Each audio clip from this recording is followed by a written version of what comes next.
Hello and welcome to The Big Picture. The statement of Prime Minister Narendra Modi during his Independence Day speech yesterday on Gilgit-Baltistan in Pakistan-occupied Kashmir and Balochistan has triggered a spate of reactions from all over. This statement, which was preceded by his comments at the parliamentary party meet of the BJP last week, raising the same issue, has resulted in discussion about what it means. India has been traditionally wary of mentioning Balochistan, especially in its narrative in the Indo-Pakistan relations. In fact, in 2009, when then Prime Minister Manmohan Singh had agreed to a mention of Balochistan and the unrest there, he was chastised by the political parties as well as the commentators. So what has made Prime Minister Modi to not only mention it, but also aggressively attack Pakistan for its human rights violations there? Is this the beginning of a new policy or strategy towards Pakistan? Is India part of a larger initiative to free Balochistan? Many questions have cropped up which needs discussion. To discuss this, I have with me Vivek Kadjo, former ambassador, Rana Banerjee, former Special Secretary, Cabinet Secretariat, Professor S.D. Muni, Professor Emeritus at the JNU, Vinod Sharma, Political Editor, Hindustan Times, and on the phone line from Karachi is Nusrat Amin, Senior Journalist. Welcome to all of you. Mr. Kadjo, is this a change in strategy, a very well thought out change in strategy? No, I think it certainly marks a departure from the past. But let us see it in context. First, it can't be simply stated that India was keeping away from mentioning Balochistan. The Sharmal Sheikh joint statement was in the context of the Pakistani charge that India is interfering in Balochistan's affairs by fomenting trouble there. And that was something which was so patently absurd that the Indian commentariat as well as the political parties took umbrage incorrectly. Now, in this particular case, what the Prime Minister, to my mind, is informing Pakistan and the international community is that India has cards, that India simply will not accept Pakistani continued interference in the affairs of Jammu and Kashmir, and in particular, what has happened after the killing of the terrorist Burhan Wani. So, to my mind, it's a welcome departure from the kind of reactivity and passivity to an extent which the Indian state was showing to Pakistan, towards Pakistani interference in J&K's affairs in the past. Because please remember that the first reference to Balochistan as well as to POK came in the all parties meeting on Jammu and Kashmir. So that is the context which should not be overlooked. Okay. Professor Muni? Well, this passivity now turning into some kind of an aggressive approach? Well, I am slightly worried about Kadju's explanation of link with Kashmir. Why should it be linked with? It should not have been. If it is a response to the situation in Kashmir, in order to tell Pakistan that we also have something up our sleeves, is not a good policy. But I would say that Balochistan should have been raised long back. And in 2009, when Manmohan Singh raised it, we are forgetting one very important aspect of POK and Balochistan. At that time, the Chinese had come into POK. They had started projects in POK, and therefore we thought we must look at the whole question of Indo-Pak relations in a much wider context. Of course, it didn't cut much ice. But I'll tell you one thing, that if it is an indication of a shift in the policy, it will have to be backed up by concrete measures which are still to be seen. In the sense, are we really prepared on these two very, very significant components of India-Pakistan engagement, POK on the one hand, Balochistan on the other? Do we have a policy package to back it up of what we have said? Concrete measures, you said. What are the concrete measures? Like, okay, you issue a white paper on POK to begin with. You issue the detailed records of human rights violations in Balochistan. Take it to the international fora. I mean, so far, India is not even willing to allow an international conference in India on Balochistan. If that is the status at which we are today, then in Kashmir, POK issue has been raised, but the Jammu and Kashmir Assembly continues to leave the seats of the POK members vacant. Now, if these are the obvious gaps, and unless there is a concrete move to see that we are going to fill up these gaps, and whether we have all other consequences to, or all other components of a robust policy to back it up, then it makes a sense. Otherwise, we raise the Hurriyat issue. We will not talk unless you continue to talk with the Hurriyat. And then within 2 months, we changed it. Now, that should not be. So we'll have to thrust wait and of the watch if policy. there is going to be any such thing. Let me get. May I just make one comment? Yes, sir. Girish, may I make just one comment? Yes, very quickly. No, my only thing is that I think as a beginning, what the Prime Minister is saying, that Pakistan's own record in these places, Balochistan has been so, and POK has been so abysmal, that it does not lie in its mouth to speak about human rights and other matters in respect of the state of Jammu and Kashmir. Yes, that is the true. First That thing is true. Yes. He is signaling. Yes, and that now is the we'll have signal. to really see what Pakistan says. And Yes. I agree with Professor Muni that there should be a regular policy. But let us see on Let that. us see. And certainly, Okay. it should not go the Hurriyat way. There I agree. Okay. Let me get Mr. Amin. Mr. Amin, what is how it is said that this reaction of the Indian Prime Minister was some kind of a reaction to what the Pakistan Prime Minister said about Independence Day, August 14th of your Independence Day being Kashmir Day, Kashmir Freedom Day and all. No, it was this provocative statement which apparently brought in this kind of a reaction.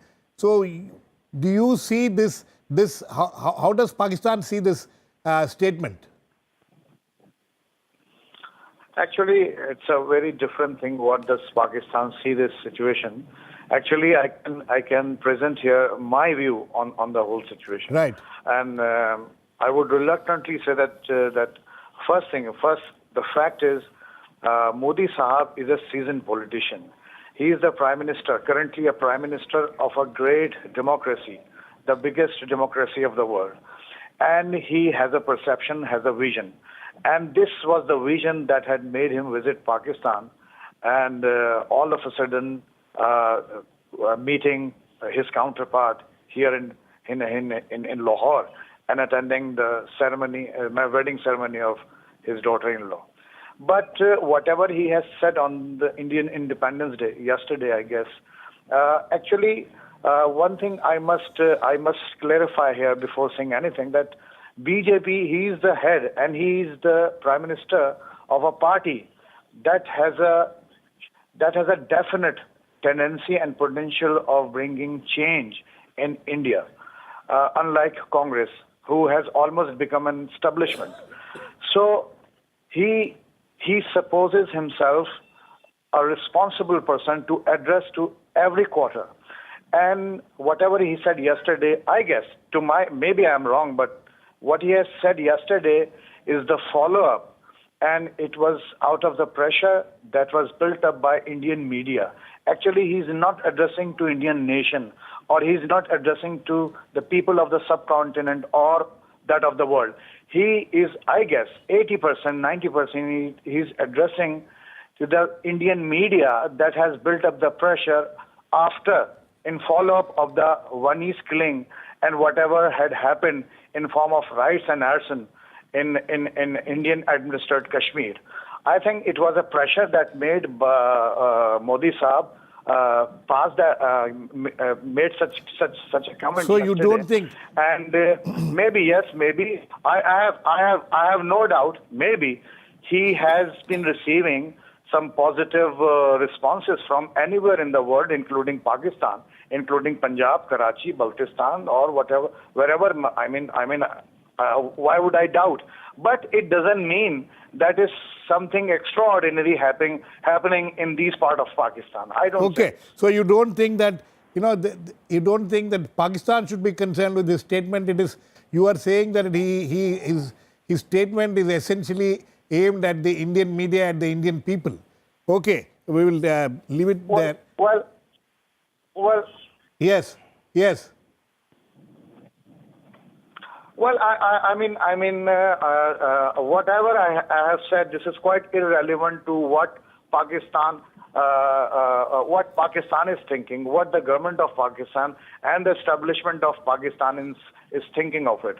I don't know how they are going to react to it. Okay. I don't know how Okay. important this statement is to the establishment and the government of Pakistan. Okay. And even I don't know how they are going to react to it. But Okay. but Okay, yes, Mr. Amin. we are- Pakistan.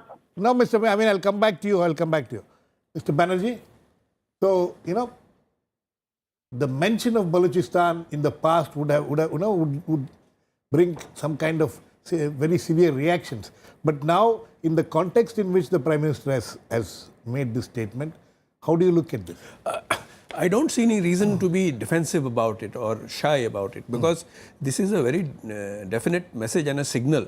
The extent to which it will be interpreted will depend. But Do you see this as a major departure in policy or a strategy? maybe, I mean, I'm not able to decide at this stage, but certainly it is a signal conveying that, in terms of human rights violations, the Pakistanis have to get off their high horse, because they have to look within. They have many warts of their own, and to remind the world about it is no harm in mentioning this thing, that situation is bad in Balochistan. It's very bad also in Gilgit-Baltistan, and in terms of political rigging, etc., in Azad Kashmir there is, or in what is called the Pakistan occupied Kashmir, there are no political freedoms worth the name. Whichever government comes to power in Pakistan, they get government of their own liking, of their own affiliation, installed in POK. This has been happening for years and years. So But the fact that, all these years, the Indian government, whichever government has been there, different parties have been in government, the policy was to, not even mention it, No, that is something different, So- you see, because Pakistan has been very, keen to allege all sorts of, involvement in terms of covert activities and operations by our agencies, which Yes. have been very much untrue and a myth No, of but their that was imagination. no, In that it context, it used to be ignored. These kind of well, statements yes, used to be ignored. we did ignore it for a while, but then they have brought it in various ways and more aggressively in the recent past. So you think it's a reaction to that? It's a definite No, it is signal just- being no, conveyed. Sir, that- my question is this just a reaction, or is this a change in the larger policy? It's not just a reaction. It could indicate a change. But Change. Yes. Okay. Professor Muni? No, I was saying that caution so far in India on not going and speaking about Balochistan was that it will be used by Pakistan to bash Balochistan independence or freedom movement. And this is what the Pakistanis actually did after 2009. And what happened was that those who were fighting for Balochistan were all dubbed as anti-national, were all dubbed as agents of India, and army was let loose on them. Therefore, there was a caution, there was an understandable caution to see that the Baluchis did not suffer unduly at the hands of the Pakistan Okay, army. that's it. That's an interesting point. Vinod, there is also this feeling, or some years back there was this stories coming in that the West, the US, and others, the West, were trying to redraw the map of Middle East. Balochistan was one of the things. Freeing Balochistan was was part of the project. You think that project is now being revived? Well, I think that if I were going to answer this question without adequate information at my command, I'd be rendering unto Caesar, which is not Caesar's right now. As I see it, it currently appears to me a tactical move in the sense that asking Pakistan not to occupy a high moral ground on the human rights questions. Nothing else connects our side of Kashmir, POK, Gilgit-Baltistan and Balochistan except human rights. Correct. That's the only leitmotif that runs through all these four places. But in none of these statements do the words human rights Please figure at all. No, I'm saying this is the Prime Minister said that I've got letters from people from Balochistan. I've got messages after I said that I mentioned Balochistan and POK and Gilgit-Baltistan. I personally feel that if we are there in Balochistan, and if we are not there, we are stupid as a nation state. If we are there, We are if we there. means I what? don't want to enumerate. If we are not there, we are stupid as a nation state. We surely have some degree of empathy for the people there, and we have surely have some degree of strategic policy we have had since independence. Because remember that Kashmir and Balochistan have some similarity in history. Yes, A brief similarity in history. in the way they acceded. Initially, they were not willing to join Exactly. with Pakistan, like Kashmir was not willing. And there have been students who have been protesting in support of Balochistan, Punjabi students, Punjabi intellectuals in the past, I know Salamat Ali was in jail. He was jailed by Bhutto for having been pro-Balochistan. Najam has spent time in jail. You see, Najam Sethi. I mean, some prominent Pakistanis have spent time in jail on account of their position favoring the Balochistanis. Habib Jalib. So, you see, so these people, they are prominent intellectuals, public faces there. But my worry is that the mere mention of the situation in POK and Gilgit-Baltistan, I've been to Gilgit, and also Balochistan. not Balochistan, would have served a purpose of countering the Pakistani propaganda of human rights violations in our side of Kashmir. Because remember, Mr. Nawaz Sharif didn't merely make that statement, he wrote a formal letter to Ban Ki-moon. He wrote a letter to the Human Rights Commission of United Nations Human Rights Commission. And the UN Human Rights Commission has also made a request to the Government of India to visit our side of Kashmir. Now, in that context, I think merely mentioning POK and Gilgit-Baltistan, which is the worst case of human rights violations, because there the subnationalism, which is very strong and subterranean there, is always put down by promoting religio-political outfits and making people bedazzled by religion, bedazzle people there by religion. So I mean, I've been there and we met some people who expressed these reservations, and they said we are not allowed to state our peace. Now, and insofar as our policy on, you see, Pakistan calls that part Azad Kashmir because he doesn't consider them to be citizens of that country. But we consider them, we have seats in the assembly because we consider them as citizens of our country. And in support of our claim that the only matter to be discussed is the vacation of the Pakistan-occupied Kashmir by Pakistan, Now, there is a difference of approach to the issues. So, but Balochistan bringing need not have- Balochistan up, if it is the mere tactics, maybe we can live with it. But bringing something up which should have been done covertly, putting it in the public domain, would be too much of a thing to bite and then digest and swallow. For a country like India, which has always prided itself as one that doesn't interfere in the affairs of other countries, and there are far too many, Achilles heels in India as well, where other countries can raise similar issues. Okay, Mr. Kaju, the point made by Vinod, and also the fact that how is it going to help us internationally by bringing this issue out in the open, which we had not in the past. How is it going to help us internationally? And we have no territorial claim on Balochistan. I think no one has. We have never no claim on Balochistan. We have not even contested ever that it is not part of Pakistani territory. But I think it is a signal to the international community, and it is that signal which would help. What is the signal, sir? India's patience is now coming to an end. That is a very important signal for a Prime Minister to send. No, what the is the only signal? thing is that signal has to be sustained. No, sir, the Because signal. The One signal second. is that if the Pakistanis Yeah, please continue.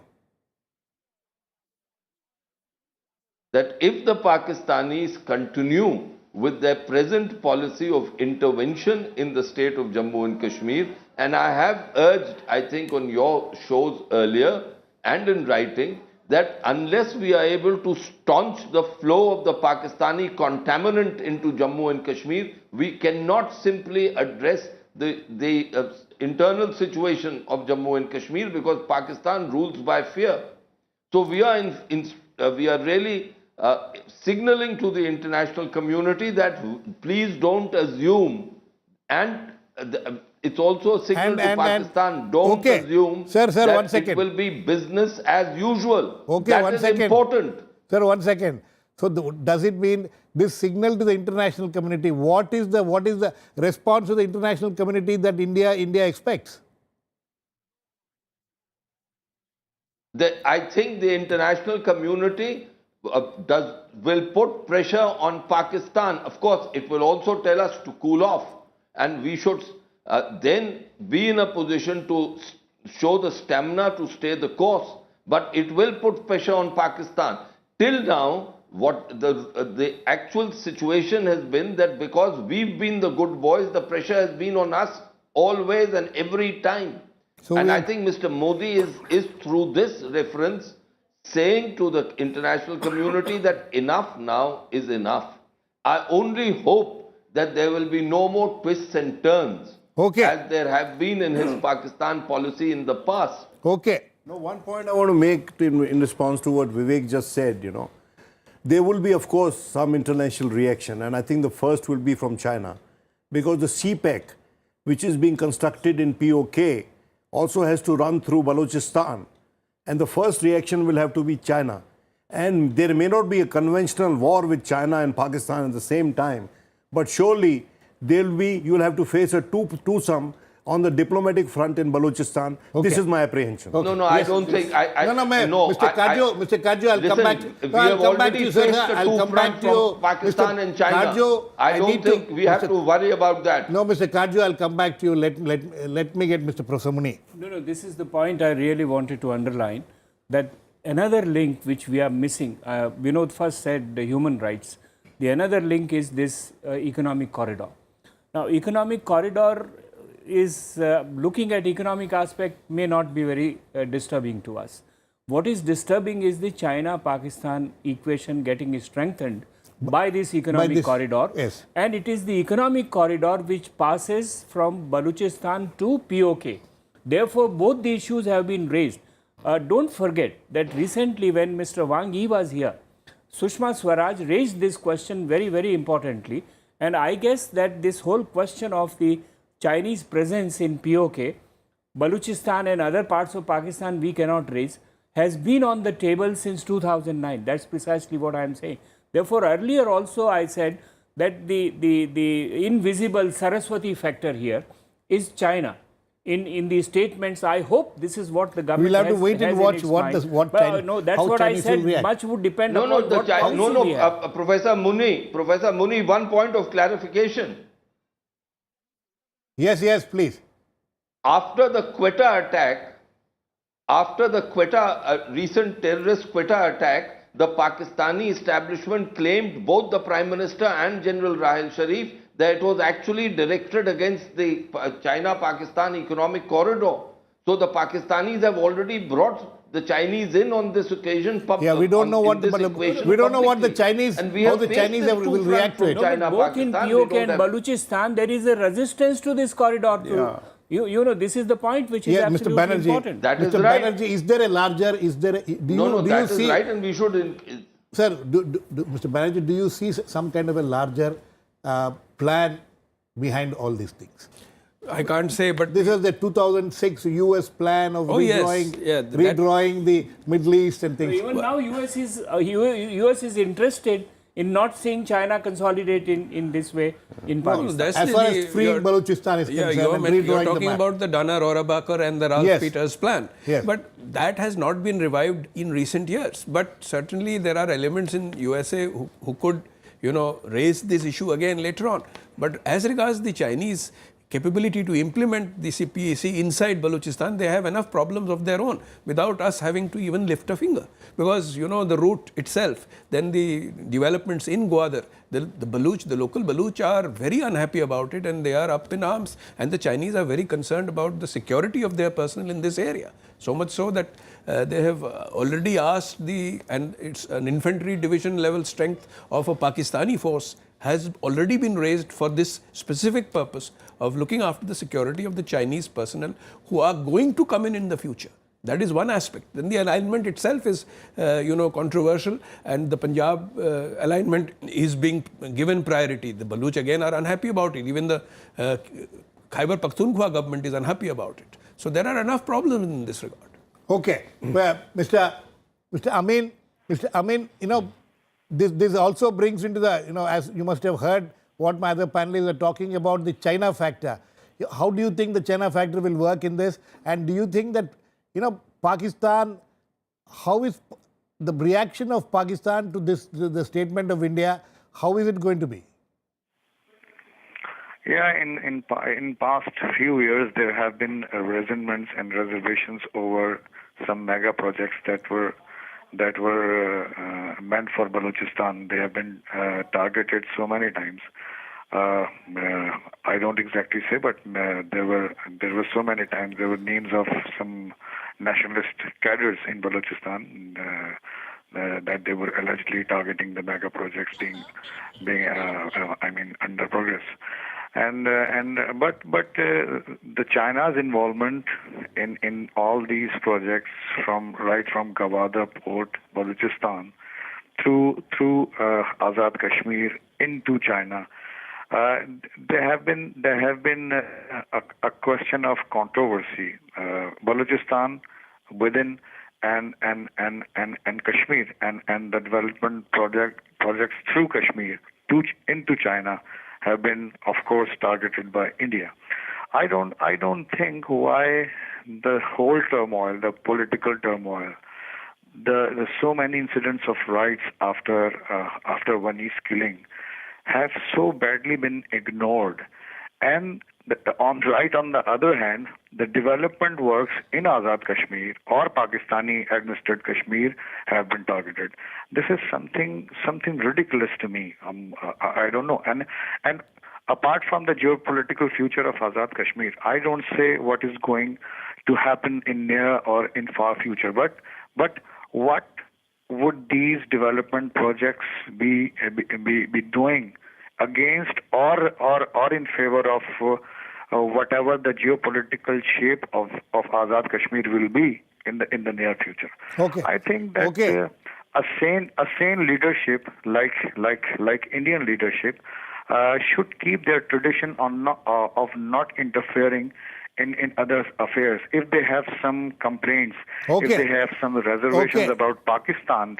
Okay, Mr. Amin, we get the point you made, Mr. Karjo, would you see this? Some people are seeing what the prime minister has changed the policy, has the strategy has changed. So would it also be seen as an admission of failure of his previous policy which he had adopted in the last 2 years, as far as Pakistan is concerned?